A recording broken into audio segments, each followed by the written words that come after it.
मित्रों नमस्कार।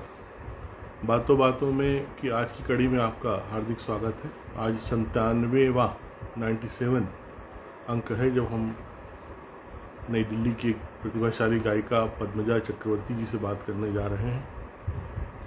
उन्होंने अनेक महत्वपूर्ण गुरुजनों के सानिध्य में रहकर संगीत का अभ्यास किया है, संगीत का परिष्कार पाया है और अपनी साधना में अपने आप को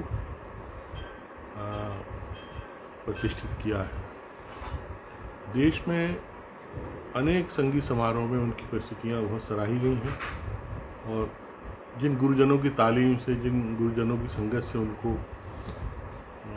पहचान मिली है, पहचान बढ़ी है, उनको इस बात का श्रेय जाता है कि उन्होंने एक ऐसी शिष्य को तैयार किया है जिनके माध्यम से संगीत की धरोहर, संगीत का ज्ञान और संगीत की परंपरा आगे भी उसी तरह सर्वमान्य रक्षुण बनी रहेगी।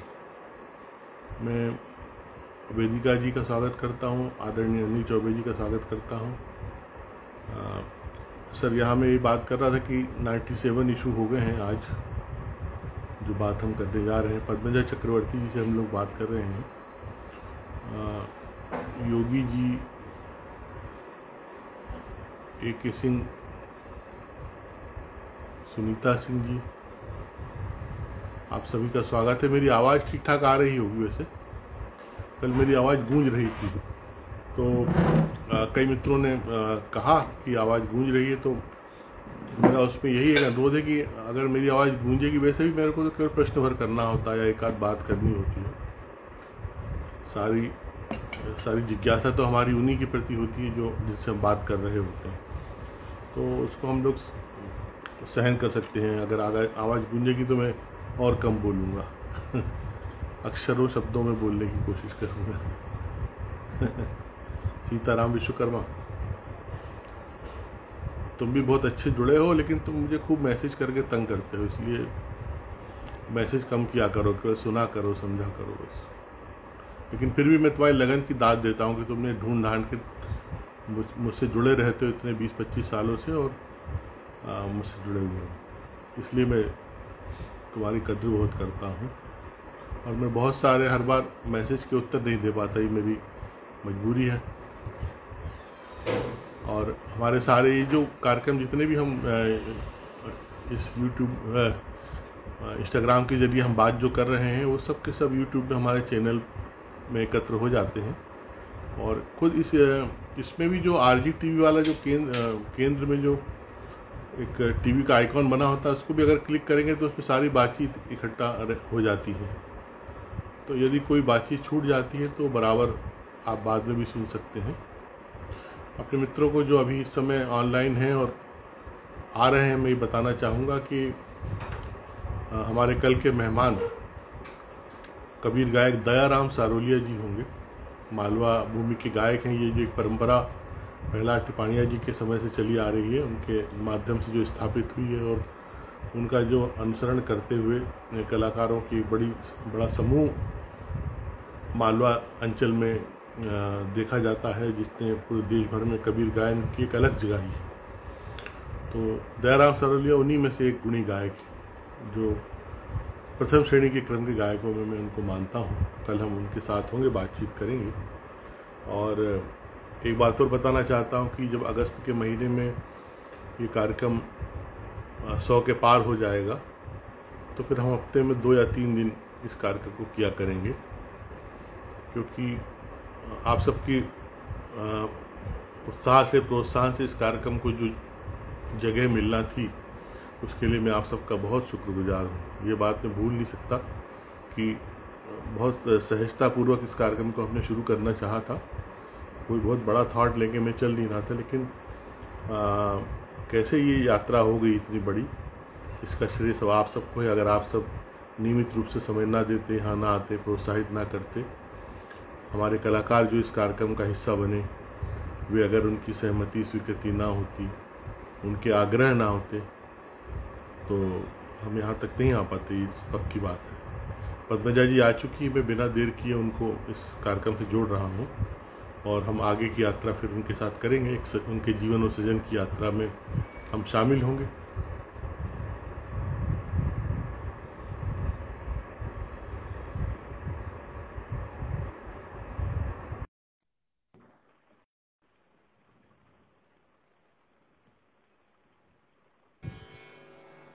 नमस्कार जी। नमस्कार। नमस्कार सुनील जी। आपको आवाज आ रही होगी हमारी ठीक ठाक? हाँ, अच्छी तरह से आ रही है आपकी आवाज।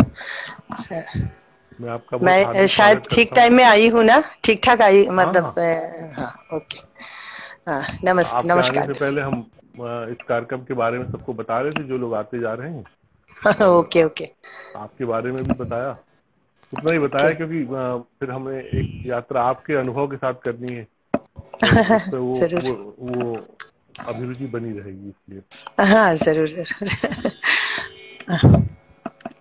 एक तो बहुत आरंभ में चूंकि हाँ बातचीत की फिर का सिलसिला शुरू होगा, एक हाँ जिज्ञासा ये जरूर रहती कि जो 2-3 महीने का 3 महीने का समय एकदम से बांध हाँ देने वाला मिला, घर में बैठने हाँ वाला, हाँ हाँ हाँ। तो उसमें एक कलाकार के रूप में, एक गृहिणी के रूप में पद्मजा जी ने क्या क्या किया, कुछ रोचक बातें कुछ हों, कुछ साधना से जुड़ी हों, कुछ इतिहास कुछ हो। जरूर। आ, ये जो महामारी, कोरोना महामारी, ये हमारे जीवन में मतलब एक हमारा सबका जीवन को एकदम उथल पुथल कर दिया है। जैसे हमने जो सोचा नहीं था जिंदगी में भी कि ऐसा कभी होगा, वो पिछले 3 महीने में, जैसे कि मार्च महीने में तो एकदम जैसे हमारे ऊपर एकदम एक ये गिर गिर पड़ी, जैसे जैसे हम एकदम अस्त व्यस्त हो गए हैं कि हम क्या करें। हमको कुछ समझ में नहीं आ रहा था एक्चुअली कि इस हालत में हालात बहुत देखे हैं हमने, खराब बुरा हालत है, अच्छे अच्छे टाइम भी हमने देखे हैं, लेकिन ऐसा हालत कभी सोचा भी नहीं था और इसके लिए कभी कोई मेंटली प्रिपेयर भी नहीं थे। तो धीरे धीरे 6-7 दिन के बाद धीरे धीरे रियलाइजेशन हुआ कि नहीं, ये पेंडेमिक से जीतने के लिए हमें ऐसे थोड़ा कुछ दिन तो हमें कॉम्प्रोमाइज करना ही पड़ेगा और हमें ये मान के चलना पड़ेगा कि गवर्नमेंट ने हमने जैसे कहा है वैसे हम चले। तो अब हालात के साथ हमको चलने के लिए हमको खुद को कैसे तैयार करना है, ये सोचने के लिए भी 2 दिन टाइम चाहिए होता है। तो एक है, हमने देखा अच्छा ठीक है, चलिए बहुत बुरा वक्त है, हमने इतना बुरा वक्त शायद कभी बिताया ही नहीं है, लेकिन फिर भी हम हर बुरे चीज के साथ एक अच्छा चीज हर वक्त आता है। तो यहाँ भी कोरोना के साथ एक दो चार अच्छा चीज तो हुआ ही है। पहली बात है कि हम सब फैमिली मेंबर्स जो है कभी इसी तरीके से एक साथ रहे नहीं है, और फैमिली वैल्यूज जो होता है, एक दूसरे को समझना, इतना अच्छी तरीके से हम कभी समझने की कोशिश किया भी नहीं है और करने का शायद किसी के पास टाइम भी नहीं होता है इतना। तो ये अभी इतना टाइम मिला है कि एक दूसरे को समझना, जहाँ अभी हम ऑनलाइन रिलेशन जो है उसमें ज्यादा ध्यान दे रहे हैं और हमारा घर का रिलेशन भूल रहे हैं। तो इस एक मौका मिला है कि हमें अब हमारा घर का जो सदस्य है सबको अच्छी तरह से पहचानना, उन लोगों के साथ मिलजुल के घर का काम करना, घर का काम कितना इम्पोर्टेंट होता है ये भी समझ में आ रहा था। सब तो करते भी नहीं है हर वक्त, और ये तो एक तरफ है। तो हमारा जो रिलेशन है उसका अहमियत क्या है वो बहुत अच्छी तरह से समझ में आ रहा था। और दूसरी बात है, जहां तक एक कलाकार का सवाल है, कलाकार की नजरिए से देखे तो कलाकार लोग क्या करते हैं, वो लोग हर वक्त एक बहुत स्ट्रगल में होते हैं खुद को प्रूफ करने के लिए, खुद को हर वक्त पैर जमाए रखने के लिए मार्केट में। तो इन लोगों के पास ना बहुत ज्यादा अपना जो क्रिएटिविटी या अपना जो सोच, अपना जो चिंतन, ये सब करने का इतना टाइम नहीं मिलता है। चाहते हैं लोग लेकिन करने का उतना टाइम नहीं मिलता है। जितना हम करते हैं उसको प्रेजेंट करने के लिए, उसको प्रूफ करने के लिए इतना टाइम बीत जाता है कि हम और क्या क्या कर सकते हैं और क्या क्या सोच सकते हैं, ये सब करने का इतना टाइम किसी को, बहुत लोगों के पास, बहुत आर्टिस्ट के पास होता ही नहीं है। तो ये जो 2-3 महीने का जो एक मिला है अवसर, तो इसमें आर्टिस्ट का एक हुआ है कि आर्टिस्ट अपने हिसाब से हम क्या और क्या कर सकते हैं, हम और क्या सोच सकते हैं, और क्या बना सकते हैं, और क्या सृष्टि कर सकते हैं, ये सब करने का इन लोगों के पास बहुत मौका मिला है। शायद ये आर्टिस्ट के लिए एक वरदान होगा, क्योंकि ये लोग नई तरीके से खुद को पहचानने लगे हैं। तो ये कोरोना वायरस तो बहुत, हमारा हालत तो बहुत बुरा था, ये तो मैं मानती हूँ, लेकिन ये भी एक प्लस पॉइंट है। ये भी एक तरफ से देखा जाए तो ये हर बुरी चीज के साथ एक अच्छा चीज होता है। तो ये दो तीन जो हम घटना है, ये जो हमने बताया, ये तो बहुत ही अच्छी बात हुई है एक तरफ से देखा जाए तो। और इसमें तो हमने भी, हाँ, इसमें जो एक आपस में घर परिवार में, जैसा कि आपने कहा कि मिलना जुलना ही नहीं हो पाता है, या हम लोग एक दूसरे की बातों को नहीं समझ पाते, हाँ, लंबा लंबा, और बहुत सारे विषय पेंडिंग रह जाते हैं। ठीक, बेटे की कोई बात है या बेटी को कोई समस्या है, ठीक, तो हम कहते हैं ठीक, कि ठीक, बाद में देखेंगे, बाद में सुनेंगे, और काम पे सारा दिन चला जाता है। शायद रात को कोई घर पे आए हैं, या बेटा या बेटी जो भी है, इनका भी कोई काम होता है, ये बोलने का उनका टाइम नहीं मिलता है, उनका टाइम मिलता है तो हमें टाइम नहीं मिलता है, हमें टाइम मिलता है तो उनका टाइम नहीं मिलता। तो ये एक मौका मिला है सबको एक साथ रहने का, एक दूसरे को समझने का। सबसे बड़ी बात है एक दूसरे को समझने का, और फैमिली वैल्यूज समझने का, फैमिली क्या होता है। से परिवारों में एक तरीके का अपरिचय बढ़ा है व्यस्तताओं को चलते, कैरियर की और एजुकेशन और सब की वजहों से।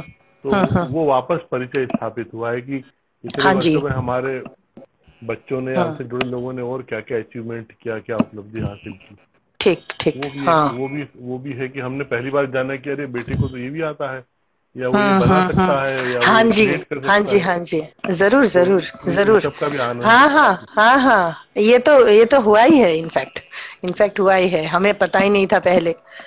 आपने सही कहा है, बिल्कुल। तो कई बार ऐसा भी हुआ क्या कि फिर बच्चों ने और परिवार ने कहा हो कि अब आप हमको कुछ सुनाइए बैठ के? हाँ, ये तो हुआ ही है इनफैक्ट। और हमें क्योंकि हमें करना क्या है, हमें तो घर का काम तो है ही है, और हम आर्टिस्ट है, तो ये सुनाने के अलावा हमारे पास और क्या हो सकता है। ये तो बहुत बड़ी बात है हमारे लिए, किसी को सुनाए, और ये कैसे बन रहा है, कैसे हो रहा है, ये किसी को पूछे कि सुनिए भाई कैसे हमारा ये बना है। तो जैसे हमारे बेटा ने कुछ कंपोजिशन बनाया तो हमने सुना है, तो ऐसे हमने भी सुनाया है। ऐसे तो हुआ ही है, आपने सही कहा है, ये तो जरूर हुआ है। कई बार ये होता है कि हम पूरे संसार को तो सुनाते हैं, पर हमसे घर पे कोई सुनने वाला नहीं होता। ना, ना, ना, ना, ना, जरूर, जरूर, आपने ललक रहती है कि कोई हमसे घर पे भी सुनना चाहे। तो उसके मौके जरूर आए होंगे। हाँ, ये तो बहुत आया है। मतलब सुबह शाम हम गाना लेके बैठ जाते थे, और मतलब जब भी अवसर मिलता था तो गाना लेके हम सोचते थे, और बस थोड़ा सा करके, हमारे हस्बैंड घर पे थे तो उनको सुनाते थे, सुनिए ये थोड़ा कुछ करके दीजिए, ये मैंने किया है, थोड़ा सुनिए ठीक है कि नहीं। ये तो हम मतलब हर वक्त, क्योंकि इसका टाइम मिलता था बहुत हमें करने का।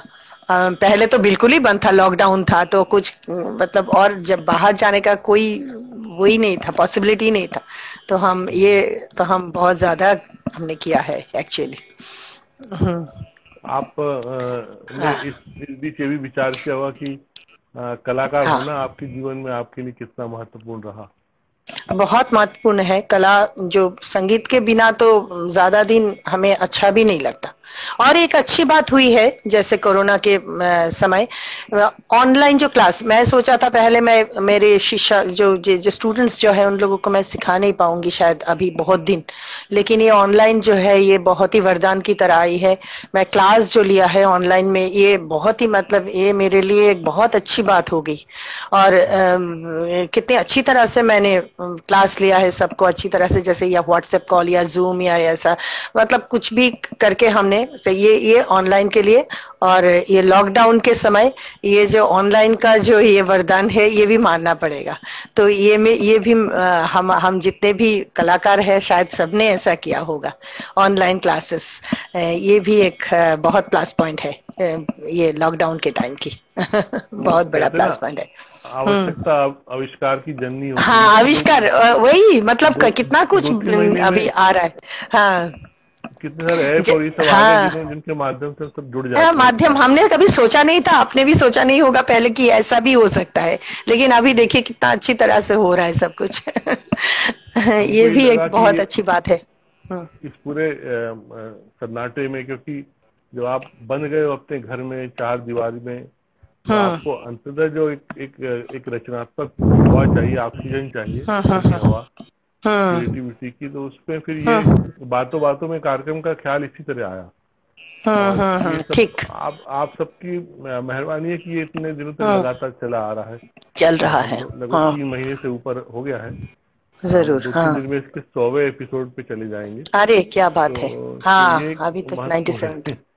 तो ये सब चीजें हैं इस कोरोना काल की उपलब्धियां। कई बार लेकिन हताशा निराशा भी आती रही, लेकिन ये जो आसपास हमारे यहाँ घटनाएं हुई, हाँ, बहुत ही, मैं तो बहुत सारे कलाकारों का जाना हुआ, बहुत सारे लेखकों का जाना हुआ, स्वाभाविक रूप से जाना हुआ, और दुर्घटनावश भी। तो ये सब चीजों में बहुत द्वंद्व। ना ये तो है ही, ये तो भाई बहुत हुआ है। ये तो बहुत ही दुखदायक मत है, मतलब हम सोच भी नहीं सकते कि ऐसा होगा, कभी सोचा भी नहीं था पहले। बहुत ही खराब हुआ है ये।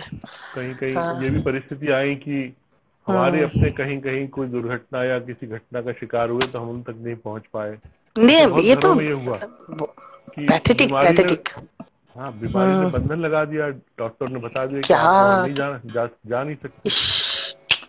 तो बहुत इस सब में भी इस पूरे दुनिया की जो व्यवस्था है, जो ऊपर वाले का एक पूरा जो उन्होंने संसार बताया है, लेकिन नए सिरे से इस पूरी शताब्दी की आपदा पर विचार करने की जरूरत आन पड़ी।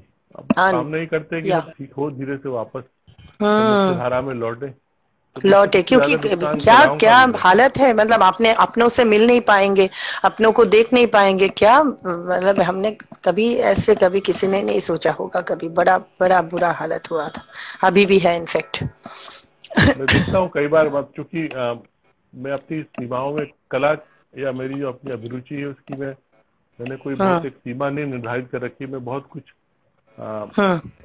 मनोरंजन की चीजें देखता भी हूँ, कलाओं में भी, संगीत में, नृत्य में, पेंटिंग में, शिल्प में, और इवन कुछ सहज जो सॉफ्ट कॉमेडी होती है उनको भी देखता सुनता हूँ। तो लोगों ने इस पूरे परिस्थिति से लड़ने के लिए बहुत कुछ किया ताकि हल्का फुल्का वातावरण रहे।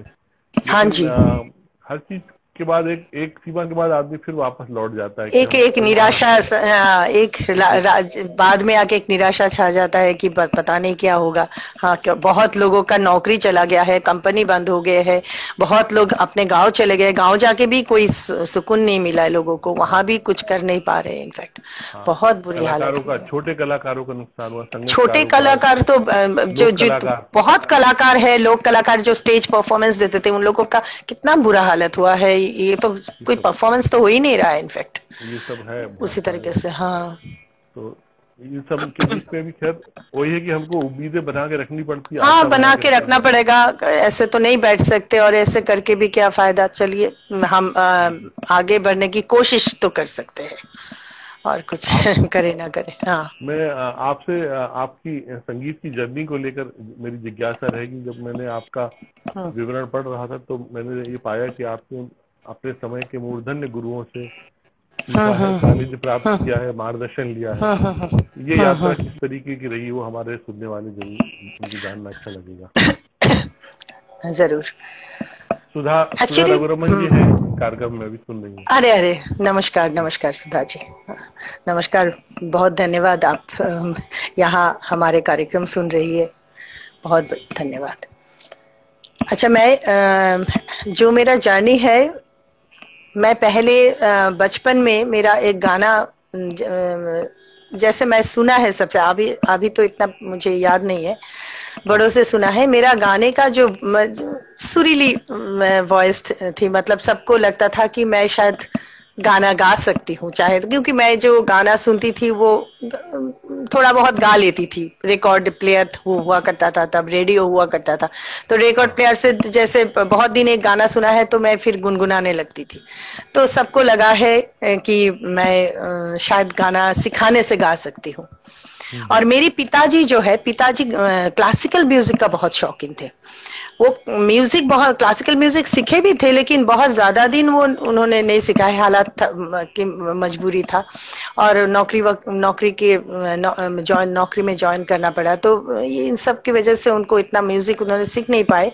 लेकिन म्यूजिक का शौक उनका बहुत था, वो लगाव बहुत था क्लासिकल म्यूजिक, क्योंकि रेडियो में सुनते थे। तो ये पिताजी और मेरे छोटी बुआ जी जो है, छोटी बुआ जी उनका बहुत शौक था कि बच्चे कुछ सीखे, या डांस या गाना, या इनका बहुत ये था। तो उन सबको हम, हाँ, शहर, मैं मेघालय में जन्मी हुई हूँ। मेघालय की शिलोंग में मेरा जन्म हुआ है, तो वहाँ की बात ही मैं पहले बोल रही हूँ। तो वहाँ तो पिताजी का भी लगा और बुआ जी को और घर पे सबको ही लगा कि शायद मुझे म्यूजिक क्लास ज्वाइन कराने से मैं कुछ कर सकती हूँ, थोड़ा म्यूजिक अच्छी तरह से गा कर सकती हूँ। तो मेरी छोटी पिताजी को शौक था, लेकिन ये जो इनिशिएटिव लेने के काम सारा मेरा बुआ जी का था। तो बुआ जी मुझे, हाँ, बुआ जी म्यूजिक क्लास लेके गए। कनक प्रभा ये मिस्टर रंजीत धर मेरे पहले गुरु, घर पे आके सिखाते थे। तो यमन राग से स्टार्ट किया है, बहुत दिन यमन राग सिखाया, तो तब से मेरा जर्नी शुरू हुआ है। मैं घर पे सीखी, फिर मैं वहाँ शिलोंग में कनक प्रभादेव से मैं इनके बाद संगीत का शिक्षा लिया है। तो यहाँ तक मैं शिलोंग में थी। इसके बाद 9th स्टैंडर्ड में मैं कलकत्ता आ गई। कलकत्ता आने के बाद भी तब भी मैं एकदम आसपास, क्योंकि मेरे पिताजी बहुत स्ट्रिक्ट हुआ करते थे, बहुत ज्यादा दूर नहीं जाने देते, तो एकदम आसपास कोई हो तो आप वहां सीख लो। तो तभी भी इतना थोड़ा सा लाइटली, उतना नहीं कि मैं कहीं गुरु के बहुत एकदम बहुत बड़ी जगह पे जाके सीखो, इतना नहीं सोचा था घर पे कोई, ठीक है आप सीख लो। तो वहाँ कमला घोषाल, मिसेस कमला घोषाल के पास मैं बहुत दिन सीखी। मेरा स्कूल जब तक चल रहा था। इसके बाद कॉलेज जब आ गई, तब मैंने सोचा कि मुझे तरीके से थोड़ा क्लासिकल म्यूजिक करना चाहिए, सीखना चाहिए। तब मैं थोड़ा सोच समझ के मैं पंडित दीनानाथ मिश्र, पिताजी को भी मानना पड़ेगा, कि पिताजी का बात भी मानना पड़ेगा, क्योंकि पिताजी चाहते थे बहुत दूर जाके कहीं नहीं जाऊं, घर के आसपास। तो पंडित दीनानाथ मिश्र मेरे घर के सामने, मतलब बहुत इतना दूर नहीं रहते थे, बस में चढ़ के 15-20 मिनट लगता था उनके घर। तो पंडित दीनानाथ मिश्र से मैं कुछ साल, मतलब 2-3 साल ही सिखाए, बहुत ज्यादा नहीं। और पंडित दीनानाथ मिश्र के साथ साथ मैं रविंद्र भारती यूनिवर्सिटी में म्यूजिक में एडमिशन लिया था। तो दो वहां का शिक्षा और यहाँ का शिक्षा एक साथ चलने लगी। रविंद्र भारती में मैं म्यूजिक में ग्रेजुएशन किया, पंडित दीनानाथ मिश्र जी से मैं तब तक सीखती रही। म्यूजिक में ग्रेजुएशन करने के बाद वहाँ ग्रेजुएशन में मेरा रिजल्ट अच्छा था, फर्स्ट क्लास आया था, बहुत अच्छा। इसके बाद मेरा शादी हो गई, ग्रेजुएशन मास्टर्स नहीं कर पाई मैं वहाँ म्यूजिक में, शादी हो गई और मैं जम्मू चली गई। जम्मू जाने के बाद मेरा गाना सीखना तो बंद हो गया। मैं जो पहले जो करती थी, सीखा था, वही मैं वहाँ प्रैक्टिस करती थी। उतना गाना बजाना नहीं हो रहा था मेरा तरीके से। इसके बाद जम्मू से मैं 99 में मैं दिल्ली आ गई। दिल्ली आने के बाद मैं विदुषी सुमित्रा गुहा जी से, क्योंकि वो भी मेरे घर के सामने होना बहुत जरूरी था, और वो मेरा बेटा बहुत छोटा था, तो मैं बहुत दूर नहीं जा सकती थी। विदुषी सुमित्रा गुहा बहुत अच्छी कलाकार, तो एकदम मेरे सामने रहते थे चित्तरंजन पार्क में। हाँ, बहुत अच्छे कलाकार। और मेरा सच में मैं बहुत खुश हो गई उनके पास जाके, और इतना ध्यान से, इतना परिश्रम करके वो सिखाती थी। और मैं काफी दिन उनसे क्लासिकल सीखा है, काफी दिन, मतलब 99 से लेके 2009, 10, 11 तक मैंने 10 साल तो उनसे सीखा है, और उनसे बहुत कुछ मिला भी है। मतलब सिर्फ गाना सिखाना नहीं, वो इनिशिएटिव लेके मुझे कहीं लेके जाती थी, प्रोग्राम में लेके जाती। मैं उनके साथ हारमोनियम बहुत बजाया, और बहुत बड़े बड़े ठीक ठाक प्रोग्राम में, रेडियो सब हर जगह पे वो लेके गई। और मैं हर जगह के साथ परिचित होने लगी सुमित्रा दीदी के कारण। हाँ, इसलिए मैं बहुत आभारी हूँ उनका। बहुत अच्छे जगह पे लेके गई, मेरा एक्सपोजर मिलता रहा। और फिर सुमित्रा दीदी के पास सीखते सीखते मेरा बेटा थोड़ा बड़ा हो गया था। तब बेटा को घर पे देखभाल करने का इतना जरूरत नहीं था। मुझे बहुत शौक था ठुमरी सीखने का, क्योंकि मैं ख्याल जब गाती थी मुझे लगता था कि सबको थोड़ा ख्याल के बाद एक हल्का थोड़ा सा सेमी क्लासिकल सुनने की बहुत जरूरत पड़ती है। हाँ, सभी बोलते हैं थोड़ा ठुमरी सुना दीजिए, और मैं ठुमरी ढंग से गाने के लिए मैं ढूंढ रही थी मैं किन से ठुमरी सीखूं। हाँ, मतलब थोड़ा तरीके से ढंग से एक ठुमरी गायकी एक अलग चीज होती है। हाँ, तो मैं तब मुझे अप्पा जी जैसे विदुषी गिरिजा देवी की जी के अलावा मुझे कोई सूझ ही नहीं रहा था, और मैं सोच रही थी वो उनसे सीखने के लिए मुझे कलकत्ता जाना पड़ेगा। हाँ, तो मैं फिर क्या करूं, मेरा बेटा बड़ा हो गया था, तो इसलिए मैं क्या एकदम ठुमरी सीखना मेरा बहुत बहुत जरूरी हो गया था तब। तो इसलिए मैं एकदम से कलकत्ता चली गई अप्पा जी से सीखने, और अप्पा जी से मैं सीखना शुरू किया ठुमरी। और जब मैं अप्पा जी से शुरू किया तभी मैं पंडित समरेश चौधरी जी से ख्याल सीखना स्टार्ट किया है। उनका गाना मुझे अच्छा लगता था, तो मैं सोचा था, बहुत गुणी कलाकार है, तो मैं सोचा था उनसे थोड़ा मैं बंदिश और गायकी में थोड़ा सीखूं। तो दोनों के साथ एक साथ मैं कलकत्ता जाती थी ऑल्टरनेट मंथ में, और मैं पंडित जी के पास भी सीखती थी और अप्पा जी के पास भी सीखती थी, दोनों से मैं तालीम लेती थी। तो वहां से मैं चला, बस अभी तक चल रहा है। और इसमें मेरा रेडियो का मैं ये ग्रेजुएशन किया है, और आईसीसीआर में एम्पैनलमेंट, ये सब मैं करती गई बीच बीच में। बस ऐसे ही चलता रहा प्रोग्राम। यही मेरा जर्नी मतलब जिस्ट में छोटा करके मैं बताया। इसमें जैसे मैं उनको भोलानाथ जी के ब्रदर है ना, दीनानाथ जी। हाँ, पंडित दीनानाथ मिश्र, पंडित भोलानाथ मिश्र जी के बड़े भाई है। उनसे भी हमारा बहुत अपनापन है। अच्छा अच्छा अच्छा, बहुत अच्छे हैं वो। उनसे मैं 2-3 साल ही सीखा, बहुत ज्यादा देर तक नहीं सीखा है उनसे। वहां से आ गई थी मैं। संगीत का व्याकरण सिखाने में कौन से गुरु ने आपकी मदद की, इन सब गुरु? व्याकरण, देखिए व्याकरण में सभी गुरु व्याकरण सभी बोलते थे कि ये ऐसा राग, सबका अपना अपना तरीका था। और संगीत व्याकरण के अलावा भी कुछ होता है, तो सबका एक अपना तरीका था। लेकिन जो एक्चुअल व्याकरण है, वो जो थ्योरी है, थ्योरी तो एकदम से बैठ के एकदम पॉइंट टू पॉइंट थ्योरी ना भी बोले, लेकिन एक राग सिखाते सिखाते राग का जो तरीका, राग रूप कैसा होता है, राग गाने का स्टाइल क्या होता है, इसका समय क्या होना चाहिए, ये तो सारे गुरु ने अपने अपने तरीके से बताया है, सबने बताया है वैसे। और खास करके मेरे गुरुजी जो पंडित समरेश चौधरी, उनका जो कहने का तरीका है सिखाने का, पहले से एकदम स्टार्ट करते हैं राग का ठाट से लेके शुरू करके, समय लेके शुरू करके, और एकदम किस राग से ये अलग है, वो ऐसा करने से, ये लगाने से ये राग, ये उनका तरीका ऐसा कुछ ज्यादा ही था बोलने का तरीका, ढंग। तो लेकिन सभी अपने अपने तरीके से, ग्रामर तो सबके पास ही है, सभी ठीक ही सिखाया है, सबने अच्छी तरीके से सिखाया है। उनका बोलने का स्टाइल जो समरेश चौधरी जी का, पंडित जी का, उनका एकदम उनका एक ढंग होता था अलग, जो बहुत सुंदर लगता था सुनने में, कि राग का रूप क्या होना चाहिए और राग कैसे गाया जाए, वो एक अपना उनका बहुत अच्छा तरीका था। उनके समय का ही कुछ सुना दीजिए उनको, पंडित जी की। हाँ। पंडित जी, अच्छा, ओके, अच्छा लगेगा हम सभी को जो लोग यहाँ पर। Okay okay. उनका एक रचना मैं सुना देती हूँ, राग पुरिया कल्याण में। अभी पुरिया कल्याण का टाइम भी है, समय, उनका समय को लेके बहुत था, तो मैं इस समय का करा देती हूँ।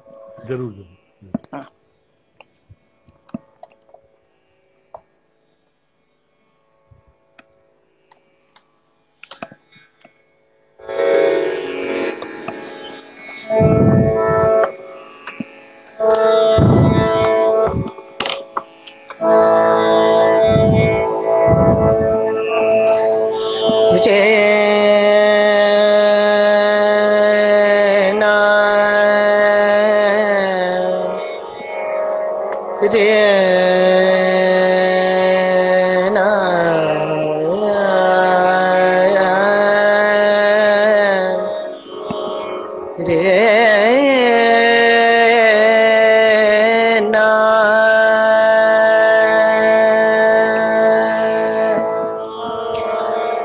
रे ना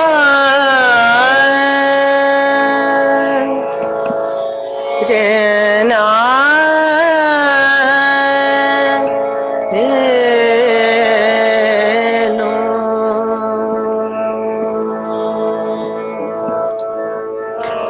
सुरताल मान लय सुधराग सुरताल मान लय सुधराग सुरवाणी सबको विचारी सुरवाणी सबको विचारी तब चतुर गुनी तब गाये चतुर गुनी सुरताल मान लय सुधराग सप्त सुर मंत्र मधतार सप्त सुर मंत्र मधतार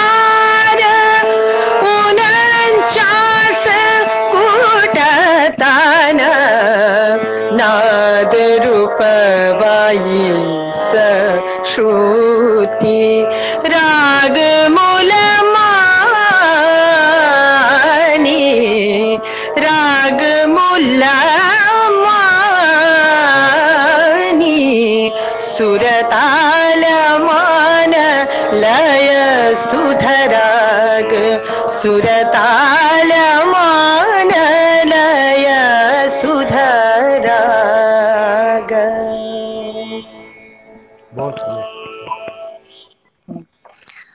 ये उनका हाँ बोलिए। मैं ये महसूस कर रहा हूँ कि आप जहाँ आपका जन्म हुआ जहाँ से आप हैं उस मिट्टी की महक है आपकी आवाज में।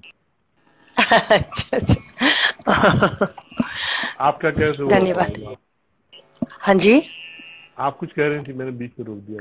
नहीं मैं यही बोल रही थी कि वो जब राग सिखाते थे तो राग का जो नोट्स है, जैसे पुरिया कल्याण नी मा गा नी रे सा, और रे का कितना रुकना है, रे दो सा, नी रे दो सा, ऐसे करके समझाते थे। रे 2 3 4 सा नहीं है, गलत है। तो ये जो उनका सिखाने का यही तरीका था। पुरिया कल्याण से मैं आपको एग्जाम्पल दिखाया कि ऐसे करके उनका सिखाने का तरीका था। तो ये बहुत ही मेरा अपना जो इमेजिनेशन है वो हम उस तरह से है कि जो हम बहुत लगभग 75-100 साल पहले जिस समय जो साधिकाएं होती थी शास्त्रीय संगीत के क्षेत्र में जिस तरह से गाती थी, और हम रिकॉर्ड प्लेयर में एलपी में उनकी आवाज सुनते थे पहले वो फीलिंग होती है आपकी आवाज की। अच्छा थैंक यू। एक साधक आवाज कहलाती है जो इतने सारे गुरुजनों से परिष्कृत हुई। अरे थैंक यू सो मच, आपकी बड़प्पन है बहुत, थैंक यू सो मच, धन्यवाद। हाँ गुरुजन तो है ये लोग, जिन लोगों के पास मैं गई थी सभी बहुत ही गुणी कलाकार है ये तो। ये तो सही बात। गिरिजा देवी जी के कुछ स्मरण बताइए, आपको याद हो गिरिजा जी के साथ। हाँ जी हाँ अप्पा जी का तो मैं क्या कहूँ, ये तो मतलब खत्म होने वाली चीज नहीं है। जो इनका जो पर्सनालिटी है कुछ बहुत ही एक अलग पर्सनालिटी की महिला थी वो। कलाकार कैसे थी ये तो मैं क्या बताऊं, कलाकार तो क्या थी सब जानते हैं। हाँ मैं नया क्या बताऊं उनके बारे में, है सब सारा विश्व जानते हैं, भारत जानते हैं कि वो कैसे गाते हैं। हाँ वो एक गुरु के रूप में कैसी थी, और जिस समय वो रियाज कराती थी तब कैसी थी, हाँ, रियाज से अलग हटके कैसी थी। हाँ यही मैं बताने वाली थी। गुरु के रूप में बहुत ही अनोखी थी। मतलब मैं सोचा था कि मैं ख्याल गाती थी, ख्याल के बाद मुझे ठुमरी गाना है, इसलिए मैं उनके पास गई थी। मेरा बहुत ज्यादा कुछ सिर्फ मैं ठुमरी उनसे सीखने गई थी। उनके पास भंडार है और मुझे भंडार से कुछ थोड़ा लेना था, इतना ही मेरा था शौक। लेकिन उन्होंने जो किया है वो तो कमाल किया है उन्होंने। हाँ, मतलब मैं गई थी अप्पा जी, मैं ख्याल तो गा लेती हूँ, ठुमरी में मुझे पता नहीं, आपसे थोड़ा सीखना पड़ेगा। ठुमरी किसी को सुनाने के लिए एक ढंग से ठुमरी सीखने का बहुत जरूरी है, इसका एक अलग तरीका है। तो आपसे ही मैं पहले से ही मैं सोच रही थी, बहुत दिन पहले से आपका प्रोग्राम जब मैंने देखा है तब भी सोचा है आपसे मुझे ठुमरी सीखना है। तो अप्पा जी ने मुझे गाने के लिए कहा, कुछ सुनाओ, ख्याल सुनाओ, ठुमरी सुनाने की जरूरत नहीं है। मैं ख्याल ही सुनाया क्योंकि मैं ख्याल गाती थी। तो ख्याल सुनाया, उनको शायद पसंद आया होगा, तो उन्होंने मुझे तब बताया कि ठीक है मैं सिखाऊंगी। और देखो ठुमरी सीख के, मैं कहा कुछ समझ में नहीं आ रहा है, मुझे तो गाना पड़ेगा। तो बोले देखो देखते हैं, हम कोशिश करते हैं क्या कर। फिर उन्होंने ठुमरी, उनका तरीका बहुत, गुरु के रूप में आप सुनिए, आप चौंक जाएंगे। मतलब हम जाके सीखने के लिए बैठते थे, हम क्या सोचते हैं, जब गाना सीखने बैठते तो सीखेंगे, थोड़ा अच्छी तरह से सीखेंगे, इसके बाद हम जब कॉन्फिडेंस, मतलब हमें जब कॉन्फिडेंस आ जाएगा तब हम इसको जाके परफॉर्म करेंगे। लेकिन अप्पा जी का जो तरीका था ये हमारे सोच से कुछ बाहर ही था, अलग ही था। हाँ, वो गाना गवाते थे, मतलब आप सिखाया, अभी आप ठुमरी जो गाना आपको पड़ेगा वो आपको ही बनाना पड़ेगा। इम्प्रोवाइजेशन, जो एक एक लाइन को 5 तरीके से गाते हैं वो आपको बनाना पड़ेगा। ये आप शुरू कर दो, अभी मेरा सुना है, मेरा आप घर पे जाके सुनो, मेरा जो वेरिएशंस है, और आप खुद से ट्राई करो कि आप क्या क्या वेरिएशन कर सकते हो। पहले सुनने में शायद अच्छा ना लगे, लेकिन धीरे धीरे वो आपका जो कोशिश है वही आपको बनाएगा। तो ये क्या करती थी, क्लास में जस्ट सारे शिष्य होते थे, सबके सामने ऐसे गाना गाने के लिए बोलते थे, और मुझे बहुत डर लगता था क्योंकि मुझे ठुमरिया, मैं कहा कि अप्पा जी, मैं कहती थी अप्पा जी ठुमरी अभी मुझसे मत सुने, मैं 2-3 क्लास कर लूं, मैं तो दिल्ली से जाती 2-3 क्लास और कर लूं आपसे, फिर आप सुन लीजिएगा मेरे से। ऐसे कर करके मैं दो बार गई थी, 2 बार ही ऐसा किया। तो थर्ड टाइम उन्होंने क्या उन्होंने एकदम से मुझे मतलब चौंका दिया। मैं कहा मैं उत्तरपाड़ा में गा रही हूँ, आप मेरे साथ बैठ जाओ गाना गाने। और अप्पा जी का गाना गवाना सब जानते हैं, वो छोटा मोटा नहीं गवाती है, स्टेज में बिठा के एकदम लंबा गवाती है, मतलब आपको गाना ही पड़ेगा, इतने लोग। और अप्पा जी का जो ऑडियंस हुआ करता था वो तो सबको, आपको भी पता है। हाँ, वो ऑडियंस के सामने कोई बैठ के एकदम से, और जो मुझे ठुमरी एकदम से करने गई थी मैं, हाँ, तो एकदम से उन्होंने बिठा दिया। मैं अप्पा जी को कहा, अप्पा जी मुझे ख्याल गवा दीजिए, ठुमरी आप दूसरे जो आपके शिष्य बैठेंगे उनसे गवा दीजिएगा। अप्पा जी ने कहा नहीं, मेरे साथ बैठने से आपको सब कुछ गाना पड़ेगा, ख्याल ठुमरी। तो फिर मैं, मतलब मजबूरन, मुझे इतने सामने इतने दर्शक, इतने श्रोता बैठे हैं, और मेरे से एकदम से उन्होंने एक एक गाना गा रहे थे और एकदम से बोल रहे थे मुझे आप गाओ, अभी आप गाओ, ऐसे करके सारे स्टेज में, बहुत सारे स्टेज में उन्होंने मुझे ऐसे किया है। और ठुमरी जैसे पहले उत्तरपाड़ा में बैठ के मुझे लग गया कि मैं तो गा सकती हूँ, जो मुझे कॉन्फिडेंस खुद से नहीं था, वो कॉन्फिडेंस पता नहीं कहां से आ गई। दूसरे दिन जब मैं अप्पा जी के पास गई, अप्पा जी ने कहा गवा दिया ना तुझे ठुमरी, हाँ, तुम जो घर पे नहीं गाना चाहते हो वो मैं इतने लोगों के सामने गवा दिया। तुमको लग रहा है कि ना कि तुम ठुमरी गा सकती हो। तो मतलब ये है गुरु, उनका तरीका ही ये था किसी शिष्य को बनाने का। कितना दृढ़ प्रकृति का महिला है, मतलब हम, और जो आम आप सोच भी नहीं सकते, इतने बड़े आर्टिस्ट, इतने ऊंचे दर्जे के आर्टिस्ट घर पे कैसे रहते हैं। मतलब एकदम जमीन पे पैर रख के वो चलती थी, छोटा साधारण सा बात करती थी, बिल्कुल क्या खाया है, क्या बनाया है घर पे। मेरा दामाद, जैसे मेरे हस्बैंड को वो दामाद कहती है, आप सोचिए, मतलब हर शिष्या के हस्बैंड को वो दामाद कहती, मेरा दामाद कैसा है रे, हाँ, मतलब ऐसे बोलती है जैसे अपने से। मतलब हम जब उनके घर बनारस में प्रोग्राम करने गई थी तो उनके घर ही हम रहे थे, और मेरे हस्बैंड और मैं दोनों मिलके रहे, और कितना उन्होंने सेवा किया है। इतनी बड़ी आर्टिस्ट, वो मेरे हस्बैंड को जैसे अपने दामाद के लिए करते हैं ना, वैसे ही किया है उन्होंने।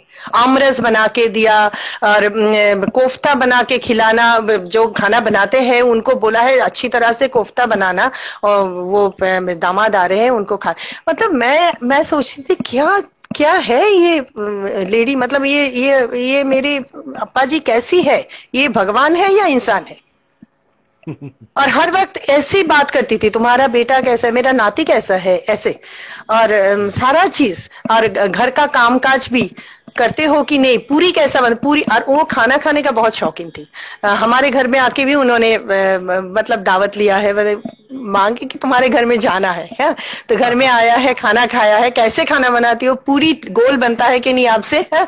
और घर का काम करने से गाना बिगड़ता नहीं है, बनता है? तो घर का काम ठीक तरह से करो। बहुत ही पॉजिटिव माइंडेड, और कभी अपना जो प्रॉब्लम्स लेके बात कम करती थी। वो बोलती है मैं प्रॉब्लम्स दूसरों को नहीं बताती हूँ, मैं अपना सेल्फ सॉल्व करती हूँ, और दूसरों के साथ मैं अच्छा अच्छा बात करती हूँ। दूसरों को मैं आनंद देना ही जरूरी है। तो खुद भी हम, और बहुत पसंद करती थी घर में लोग रहे, बातचीत करे, ये करे। मतलब आप जितना भी बोलेंगे कम है उनके बारे में। वो तो एक अलग ही पर्सनैलिटी है, मैं कभी देखा नहीं ऐसा इंसान। गुरु के रूप में भी, इंसान के रूप में भी, दोनों में वो एकदम एक्स्ट्राऑर्डिनरी है, एक्स्ट्राऑर्डिनरी। तो हमने ये उनसे एक है लंबी इनका। बातचीत भोपाल में किया था 2006 में। वो बहुत ऐतिहासिक थी। अनंत समय तक बात किया था हमने उनसे। उन्होंने सब अच्छा कुछ अच्छा। पूरी अपनी जर्नी एक कथा की तरह बता दी थी पूरी। Okay okay. और मुन्नी दीदी भी थी उस समय साथ में। हाँ, मुन्नी दी तो हर वक्त होती है, वो भी बहुत हाँ, मतलब और कमाल की इंसान है, हाँ हाँ, बहुत प्यार करते तो हैं। पूरा एक बोले कि आज हम तुमको सब बताते हैं, और शायद 3-4 घंटे तक बात करते रहते हैं, मतलब दंग रहे। वो हमने कहीं ओके। वो एक मैगजीन में आई भी थी वो बातचीत। तो ये तो है कि वो उनकी अपनी खासियत ये थी कि वो इतनी मूर्धन्य होने के बाद भी वो बड़े कलाकारों की तरह उनके पास कोई एटीट्यूड नहीं था। वो ना, क्योंकि वही मैं बोल रही हूँ। वो बिल्कुल पूरब की जो एक शुद्ध हवा होती है, वायु, ऑक्सीजन, एकदम। वैसी थी वो। हाँ, एकदम एकदम एकदम, हमें ऐसा ही लगा है उनके पास तो जाके। उनके पास बैठना, उनका सानिध्य प्राप्त करना, उनसे 2 बात सुन लेना, मतलब जीवन को संवार लेना है। ये एक एकदम बात सवाल लेना है, बहुत कुछ सीखने को भी मिल जाता है कि इंसान को कैसे होना चाहिए, एटीट्यूड उनका कैसा है। मतलब ये सीखने वाली चीज सिर्फ गाना नहीं है उनके पास, पूरा एटीट्यूड, पूरा स्वभाव उनसे सीखना, पूरा स्वभाव उनसे लेना है, मतलब ऐसा लगता था। तो बहुत ही इधर स्ट्रॉन्ग पर्सनालिटी। इधर इधर जो फिर स्टेज परफॉर्मेंस आपने शुरू किए, अलग अलग जगहों पर कार्यक्रम के लिए आपने जाना शुरू किया, इनमें कुछ यादगार संगीत सभाएं हैं जिनका आप जिक्र करना चाहो, जहाँ हाँ, जाकर आपको बहुत संतुष्टि मिली हो, गाकर अच्छा बहुत लगा हो? ज्यादा, सबसे ज्यादा संतुष्टि मिली है मुझे ठुमरी फेस्टिवल, कमानी ऑडिटोरियम में जो हुआ था। मतलब एकदम खचाखच भरा हुआ ऑडिटोरियम था, और इतना सराहा मुझे। मतलब ये मैं जो परफॉर्म किया था, इसके बाद जो तालियां जो मुझे सुनने को मिला है, उससे पता चल रहा था कि मेरा प्रोग्राम को कैसे उन्होंने एक्सेप्ट किया है, कितना अच्छा उनको लगा है। बहुत संतुष्टि मिली थी, इतना संतुष्टि, सबसे ज्यादा संतुष्टि मुझे उस दिन मिली थी। एक मैं वहां गई थी, दादर मातुंगा फेस्टिवल जो मुंबई में होता है, उसमें भी मुझे बहुत अच्छा लगा था, बहुत बहुत बड़े। क्योंकि महाराष्ट्र में क्लासिकल गाने को बहुत ही ये लोग सीरियसली लेते हैं, और बहुत सीरियसली वो लोग सुनते हैं। ये भी एक अलग एक्सपीरियंस है, बहुत सीरियसली उन लोगों ने सुना था। ये बहुत अच्छा एक्सपीरियंस। और ये ठुमरी फेस्टिवल में मुझे बहुत बहुत संतुष्टि मिली थी, सबसे ज्यादा मैं बोलूंगी। बहुत अच्छा कमानी में, दिल्ली में हुआ था 2018 में। हमेशा किसी कलाकार की अपनी जर्नी जो होती है वो अच्छे संगीतकारों के साथ निर्भर होती है। आपके संगीतकारों में ऐसे कौन है जो लंबे समय से आपके साथ हैं, या जिनके साथ गाकर आपको अच्छा लगता है? ये तो आपने बहुत कठिन प्रश्न किया है। संगीतकार सभी अपने अपने जगह पे बहुत अच्छे हैं। मैं जिनको लिया है सोच समझ कर ही लिया है, ये अच्छे हैं इसलिए लिया है। और सभी बहुत बहुत ही गुणी कलाकार है।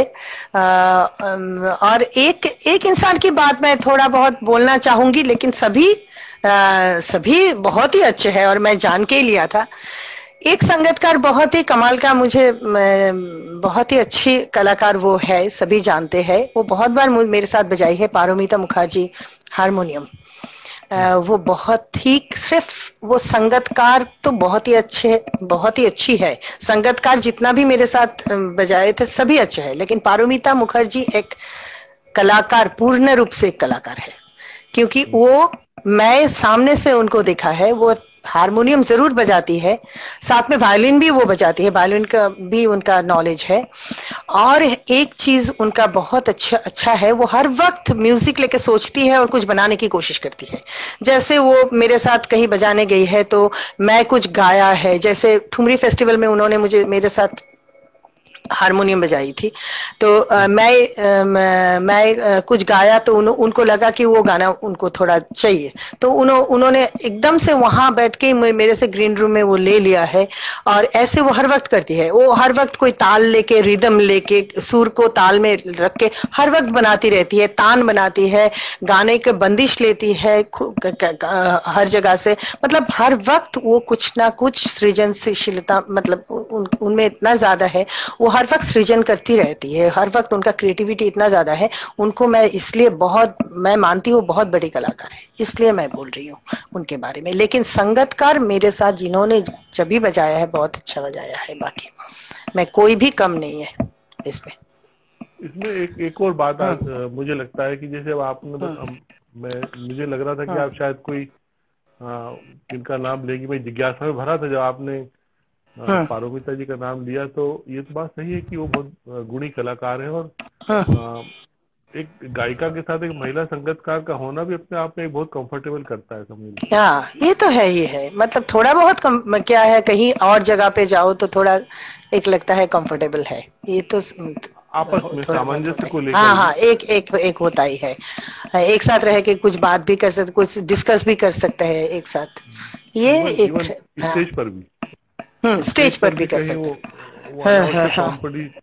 क्योंकि कई जगह कई बार देखा जाता है कि अब संगीतकारों का थोड़ा सा मामला हाई होता जा रहा है, क्योंकि उनके पास बहुत ज्यादा अवसर है, बहुत ज्यादा व्यस्तता है, तो वे भी एक चॉइस करते हैं, चयन करते हैं, और आप सामने वाले पर भी छोड़ते हैं कि आप बताइए आप कैसे चुनेंगे।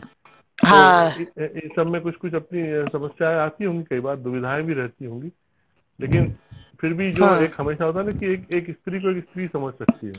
हाँ, तो ये तो बात थोड़ा बहुत है, हम ये थोड़ा एक कंफर्ट जोन होता है थोड़ा, वो फीमेल है इसलिए शायद हो सकता है थोड़ा बहुत। और अगर अच्छा हारमोनियम बजाने वाले, अच्छा लहरा देने वाले मिल गए साथ में, तो फिर कमाल हो जाता है। हाँ, एक अलग ही एक फ्लेवर आ जाता है गाने में, अच्छा एक संगत मिल जाता है, तो तबला भी हो, हारमोनियम भी, जो भी हो, मतलब एक ठेका का भी एक अलग होता है, ठेका अलग अलग आर्टिस्ट का अलग अलग ठेका होता है, ठेका में गाने का पूरा जो फ्लेवर वो छुपा हुआ होता है, ठेके से एकदम गाना एकदम निखर के आता है। तो ये तो बात सही है। हम कुछ ठुमरी सुन लें आपसे, हमारा समय थोड़ा जरूर जा रहा है। अच्छा, हाँ ठीक है, मैं थोड़ी सी बात और आगे बढ़ाएंगे। हाँ, ओके, मैं ठुमरी का स्थायी अंतरा मैं आपको सुना रही हूँ। पहले ठुमरी से ही मैं करती हूँ। ये ठुमरी मैं इसलिए चूज करती हूँ क्योंकि इसमें भाव दिखाना बड़ा आसान होता है, और ठुमरी का भाव जो है, अप्पा जी हर वक्त बोलती है ठुमरी में भाव, आप हरकत करो ना करो, ठुमरी का जो भाव है वो बहुत जरूरी है। आपको एक्सप्रेशन, ठुमरी का बोल क्या है और क्या बताया जा रहा है, उसके हिसाब से आपका एक्सप्रेशन ठुमरी में डालना पड़ेगा। और ठुमरी में राग जो है, राग का प्योरिटी की इतना जरूरत नहीं है जितना आपका एस्थेटिक सेंस का बहुत जरूरी है होना, आपका एस्थेटिक सेंस का इस्तेमाल करना बहुत जरूरी है। तो ये रागों का मिश्रण करके जो मैं ठुमरी अभी सुनाऊंगी, इसलिए मैं ये ठुमरी चूज कर रही हूँ। उसमें आप भाव दिखाना, तो ये भाव बहुत आसान तरीके से हम दिखा सकते हैं इसमें। हाँ।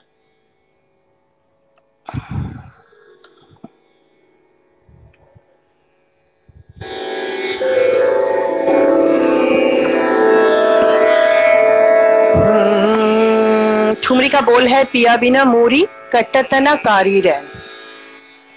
तो पिया के बिना रैन नहीं कट रहा है, वो समझाना। फिर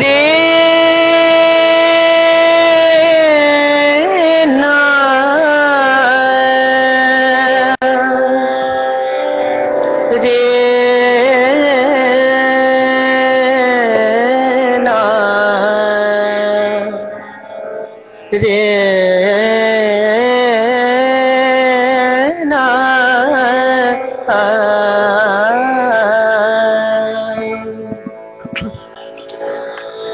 पिया बिना मोरी कटत ना करी रे पिया बिना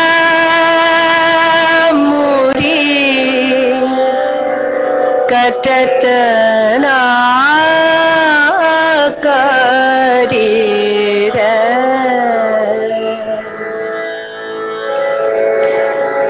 कटत ना करी रे ना कटत ना करी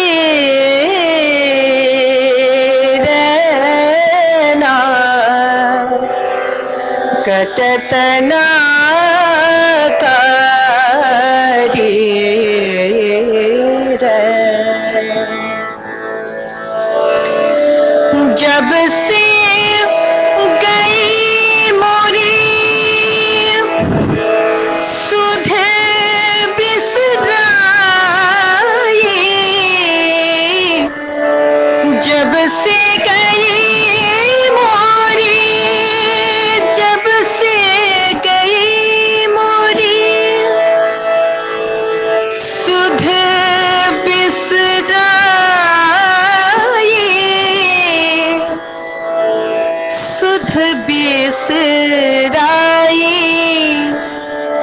सुध बिसराई सुध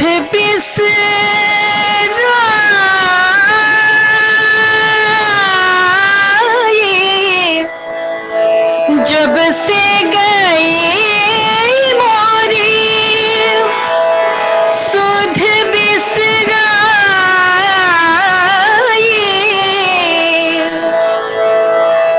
कैसे कहूँ कैसे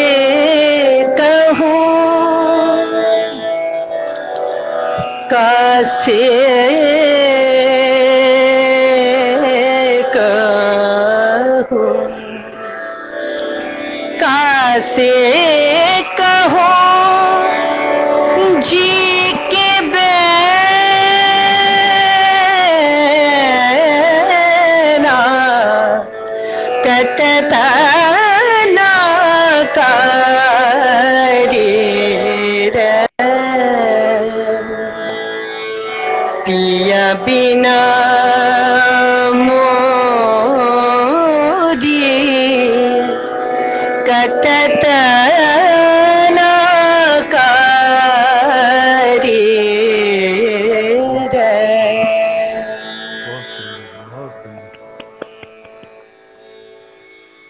धन्यवाद कमाल कर दिया ये धन्यवाद यही अप्पा जी का गाइडेंस है कि हर वक्त बोलती थी कि ये होना चाहिए आप में कि ऐसा लगना चाहिए कि आपका रैन कट नहीं रहा है पिया के बिना ये बहुत बड़ी बात है इस गाने इसे आपको गाते हुए आंख बंद करके भी रियलाइज कर सकते हो क्या सिचुएशन है हाँ रियलाइज करना जरूरी है और आपको वो जो आपका जो कैरेक्टर है जिस कैरेक्टर के ऊपर आप गा रहे हो उस कैरेक्टर पे आपको जाना ही पड़ेगा मतलब तभी जाके आपका गाना सफल होगा इसका कोशिश हर वक्त करना है वो विरह वो हर गाने वो व्यथा वो सोच के गाना पड़ेगा एकदम तो ये बहुत कठिन काम है आसान काम नहीं है निश्चित रूप से आप कर रहे हो मेरी बहुत सारी शुभकामनाएं आपको है कि आप कोशिश कर रहे हैं बस आपकी प्रतिभा और भी समृद्ध हो आज भी समृद्ध है और भी आगे इसी तरह से मुझे हमेशा मतलब इस तरह से जैसे मैं रीता देव जी का भी बड़ा रिगार्ड करता हूँ कि जैसे हाँ बहुत ही अच्छे आर्टिस्ट है अप्पा जी का बहुत अच्छे शागिर्द है वो है ना वो भी हिंदी भाषी प्रांत से है लेकिन अब वो आपका जैसे मैं जान के मैं भी आप दंग रह गया कि आप भी अरुणाचल प्रदेश से जैसे हो, तो आप सबके माध्यम से मेघालय से हूँ, मेघालय से हूँ मैं। हाँ, मेघालय, जहाँ मेघ ही मेघ होते होंगे, कालिदास की रचना है मेघदूत। हाँ तो जी। ये इन सब स्थानों से आकर के और इतनी विशुद्ध गायकी और उसको लेकर जो कमिटमेंट है वो कमाल का है। बहुत बहुत सोचना पड़ेगा। पड़ेगा। बहुत धन्यवाद आपको, आपका भी मतलब बहुत बड़प्पन है, आप ऐसे बोल रहे हैं मेरे बारे में, और अब बहुत धन्यवाद, बहुत आपको। और बहुत शुभकामनाएं, और आगे मैं एक कामना करता हूँ कि ये सब संसार में जो बंधन है जल्दी सब टूटे मिटे, जल्दी से वैक्सीन का आविष्कार जरूर जरूर, ये तो होना बहुत जरूरी है। हम पहले जैसे स्टेज पे परफॉर्म करें, ये बहुत, मैं भगवान से यही प्रार्थना कर रही हूँ।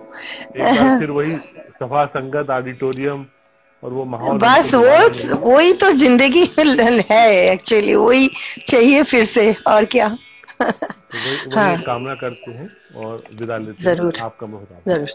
सभी thank you so much, thank you so much, धन्यवाद, धन्यवाद सुनील जी।